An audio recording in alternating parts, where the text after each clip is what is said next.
And is James Lawrence, a.k.a. the Iron Cowboy, a.k.a. the GOAT, a.k.a. the man, a.k.a. the man, myth, and legend. Okay?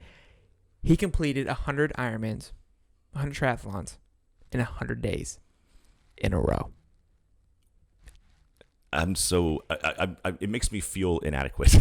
In a row. So real quick, an Ironman is a 2.4 mile swim, Yep. a 112 mile bike ride, followed by a light marathon run, which is 26.2 miles. Oh, just a light trot. Just a light trot. After you've done the other two things. This takes anywhere, I think he took around 10 to 12 hours for each race. So 12 hours of his day was spent moving, exercising, Yes. working extremely hard for 100 days in a row. My first question is why? What do we know what prompted him to say? Did he have a job? What happened before him? He got the name Iron Cowboy because he did 50 Ironmans in 50 days in 50 states. Got it. So people think like, oh, they had all these Ironmans set up. No, he did the distance. He just did the actual Ironman because it's a triathlon, but the distance itself is what creates an Ironman. So the first one he did, it was in 50 days, all in a row again. Started in Alaska, started in Hawaii, flew to Alaska, and then just drove through all the states and completed this feat, which gave him the name of Iron Cowboy.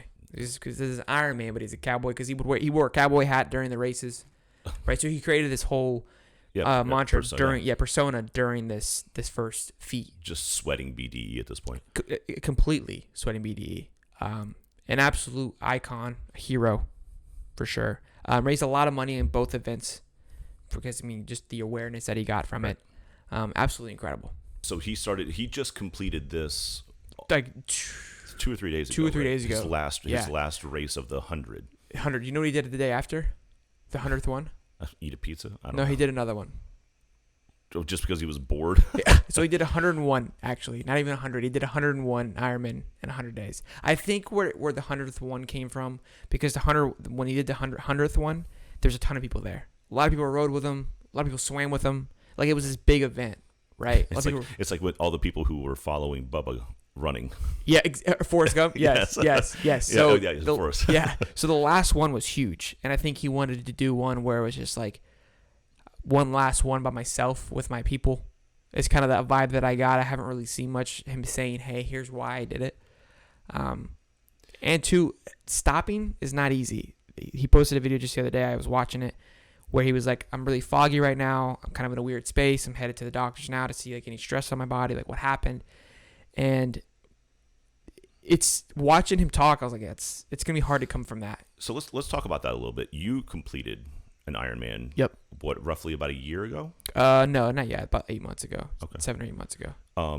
What type of training goes into preparing your body for an Ironman? And again, just for everybody out there, it's how long is the swim? 2.4 miles. And then the bike? It's 112. And then the run is 26.2. Yep, marathon. Okay. So it's basically every great distance for those three sports. I got you. And I was present around you while you were training for that. But just talk a little bit about some of the nuances and things that happened when people weren't around that you had to put yourself through in order to get yourself ready for that. So it becomes more of a lifestyle than an actual like training. You do it every day. Right. There's a lot of something that I'm concerned like with him is you go to a lot of dark places when you're training and when you're actually doing it. Because you got to just turn everything off. No feelings, no emotions, because your body is you got to dial in on what you're eating, right? Sure. When you eat something, it impacts your training. So everything you eat, you're putting in your body has an impact on you. So you're constantly thinking about what you need to eat, constantly thinking about recovering and taking care of yourself.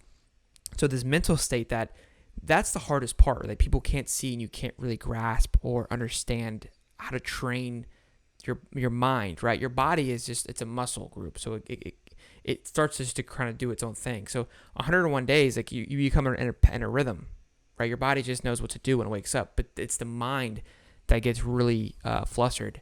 You can ask a lot of people around me. I was a dick. Nobody wanted to be around me for the last. I was around you.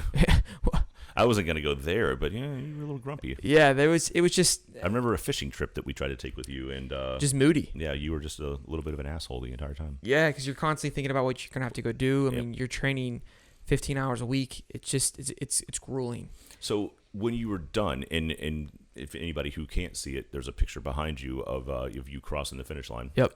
Which BDE all day. Yep. Talk a little bit about like what he's mentioned and what he's going through, like after you were done.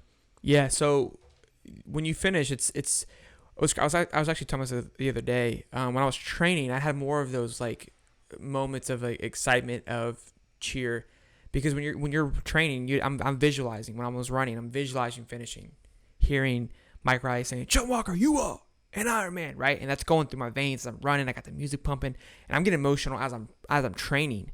The day of, I don't recall having that much of like I was excited, but it was you're so drained at this point. You've basically done them already, right? I mean, haven't you essentially done an Ironman at that point? Not all together. You've done it over 3 days. Right. Yeah. So you have this huge moment of buildup of just endorphins running through your body, right? Like leading up to it, you're excited. It's kind of hard to explain. Like, you're an Ironman at a certain point.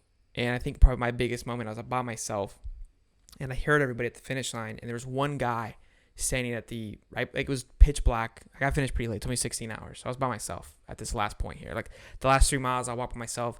Met my mom for a little bit. She walked with me, and then the last little like quarter of a mile, it was like a long little trail. And all my family, like Caitlin and my friends that came there, all at the end, right? Well, I had this moment by myself, and it was really, really dark. And this guy goes, "You're almost there." And I go, "I'm a fucking Ironman, baby." Let's like go. It hit me, right? Like I knew I've got this. And to me, like, it's crazy. It's like I have this picture here, but that wasn't the moment. It was there was nobody around but that one random person that I have no idea. Right. Right. So that happens, and then after the fact, it's like, now what? Right.